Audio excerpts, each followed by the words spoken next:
raise the question. So if the murderer says, "Do you know where your friend is hiding?" it seems like we have a duty to say yes. But if they don't specifically ask us, which they probably then would, "Where is your friend hiding so that I can murder them?" we might be able to weasel out of it. But yeah, I mean, if they then ask more questions, the duties start to get more specific. My friend Birdkeeper Toby dropped by in the comments section and asked whether Kant would distinguish between telling a lie and keeping a secret. And I think it would depend on the secret, because in the murderer at the door example, we are keeping our friend's location a secret, and Kant would say in those circumstances that we should share that secret. But if we had promised a friend not to tell anybody some sensitive information, Kant would also say that we should keep our promises. And he would also crucially say we should avoid making promises that we cannot keep. So you used the example of, should you have told your girlfriend what her birthday presents were? It might depend on whether she really wanted to know, or whether she was just asking you to have a bit of fun. If her end truly was to find out what her birthday presents were by asking you, if that was really what she wanted, then Kant might well say, then yeah, you should tell her. But if she was just kind of teasing you and have a bit of fun by asking, then maybe if you knew that her true end was just to have fun and to keep the surprise, then you probably shouldn't tell her. And then after the Kant episode, I did a 2-part series on refugees and human rights. And I tried something a little bit different, a little bit experimental, and a little bit more freeform than I normally do. And a few people, notably Corbin Noir on Tumblr, had some good constructive criticism of that series, particularly the tone of it. And yeah, if I'm honest, a few people said that they thought those 2 episodes were some of the best I've done. If I'm honest with myself, I don't think they were. You know, they're still up to standard, and I'm going to leave them up, and I still stand by them. But they were in the writing phase for a long time, those 2 episodes. Here's the kind of behind the scenes look for you, the people who watch these videos. They were in the writing phase since before Christmas, actually. And I think I just kind of stopped writing them. I was just like, okay, like I don't have anything to add, and therefore I'm just going to release them. Whereas I think maybe, if I'm honest with myself, maybe they could have done with a bit more of a rework. So the first one I wrote just after I read Hannah Arendt, The Origins of Totalitarianism, and it is very much just a kind of video version of that book. So maybe I think those 2 episodes were just a little bit undercooked. And yes, a few people pointed out that the tone in places was a bit all over the place, and fair cop, I take that hit. So thank you to everyone who enjoyed them and said that they did, and thank you also to everyone who pointed out the criticisms of them in a constructive way as well. It's really, really cool that I have an audience who are nice and who roll with it when I try something different, and who are like, okay, this is the good points, these are the bad points.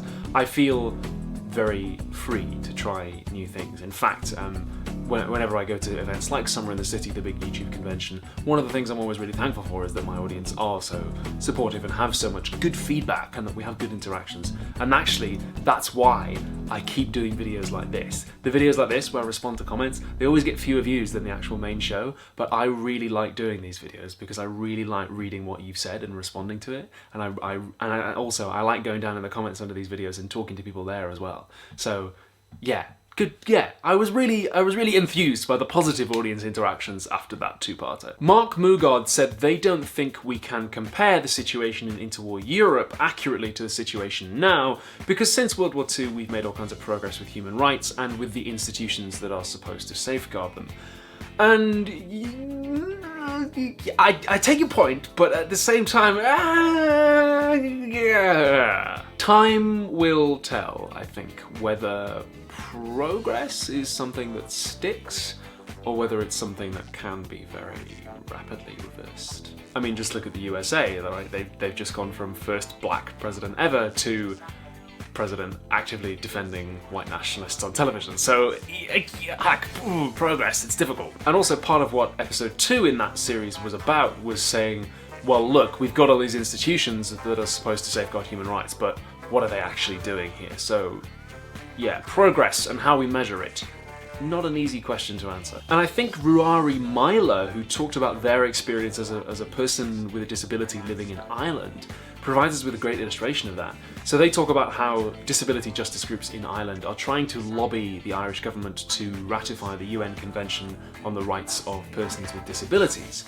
And yeah, in some ways, the Irish government ratifying that would be used, or might arguably be, a sign of progress. But on the other hand, look at my country, the UK, which already has ratified that and signed on to it, but at the same time the UN is saying that the government has violated the rights of people with disabilities anyway by taking away their benefits and resulting in a lot of deaths. So yeah, like, some things are often used as a marker of progress that maybe wouldn't be substantively. In fact, Sarah Ahmed, who I can't remember whether I've mentioned Sarah Ahmed in a video that's been released or whether I've mentioned Sarah Ahmed in a video. I think I haven't actually released that video yet, I've just filmed it. But Sarah Ahmed is a philosopher who's I'm going to be talking about soon on the show, from your point of view soon. Oh, timey-wimey. Who talks about how sometimes things are used as signs of progress that are in fact signs of the opposite of progress, I guess.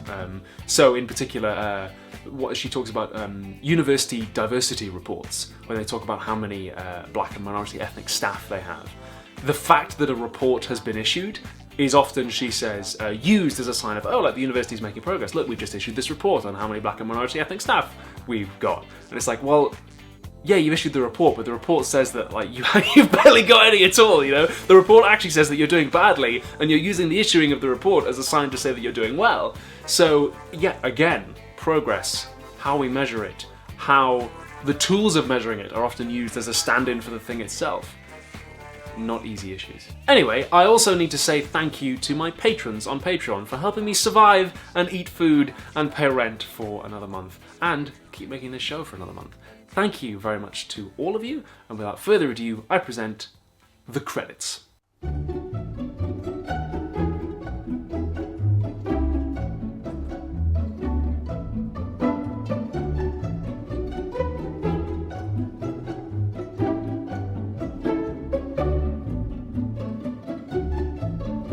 If you could give me $1 or $2 a month to help give away free education, that would be amazing. Alternatively, if you'd rather make a one-time donation, I have a tip jar at paypal.me/philosophytube.